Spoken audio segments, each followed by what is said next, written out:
Praise the lord. ఈరోజు మనం తెలుసుకోబోయే విషయం, ఏలియా తిరిగి వచ్చాడా?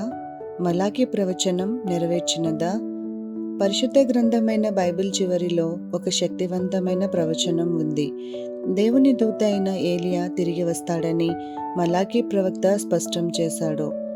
దేవుడైన యెహోవా గొప్పదైన భయంకరమైన దినం రాకమునుపు నేను నా దూత అయిన ఏలియాను మీకు పంపిస్తాను.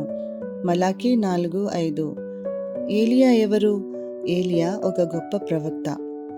పాత నిబంధన గ్రంథంలో ఆహాబు రాజుని కాలంలో ఆయన దేవుని మాట చెప్పాడు. దేవుని ఆజ్ఞ ప్రకారం ప్రజలను వ్యభిచార పూజల నుండి మలచే ప్రయత్నం చేశాడు. ఆయన ఆకాశాన్ని మూసే శక్తిని కలిగి ఉన్నాడు. మొదటి రాజులు 17 మరియు దేవుడు అగ్నిరథం ద్వారా ఏలియాను ఆకాశంలోకి ఎత్తి తీసుకెళ్లారు. రెండవ రాజులు 2:11. ఏలియా తిరిగి రావడం అంటే ఏంటి?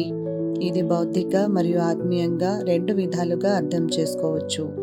ఇదిగో, యెహోవా గొప్పదైన భయంకరమైన దినము రాకమునుపు నేను నా దూత అయిన ఏలియాను మీకు పంపిస్తాను.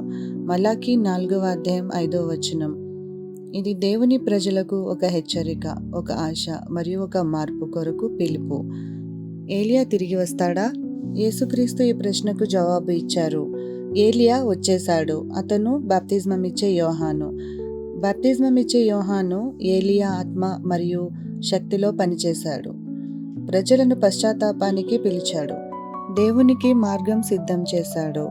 ఇంకా ఒక వాస్తవం, కొంతమంది భావిస్తున్నారు యేసు తిరిగి వచ్చే ముందు ఏలియా ప్రత్యక్షంగా తిరిగి వస్తాడని, అతడు తండ్రుల హృదయాలను పిల్లల వైపు మళ్లించడానికి మరియు ప్రజలను దేవునికి సిద్ధం చేయడానికి వస్తాడని. మనకిచ్చే సందేశం ఏంటంటే పశ్చాత్తాపం, పరిశుద్ధత, దేవునికి మన హృదయాలను అర్పించటం. ఏలియా తిరిగి రావడం ఒక గుర్తు మాత్రమే కాదు, ఒక పిలుపు. దేవుని వైపు మనం తిరిగి రావాలి అన్న పిలుపు. ఈ ప్రవచనము నేడు నెరవేరుతున్నదా? మీరు సిద్ధంగా ఉన్నారా? మీరు ఇంకొన్ని బైబిల్ సంకేతాలు తెలుసుకోవాలంటే ఈ వీడియోను లైక్ చేయండి, షేర్ చేయండి మరియు సబ్స్క్రైబ్ చేయండి. ధన్యవాదములు.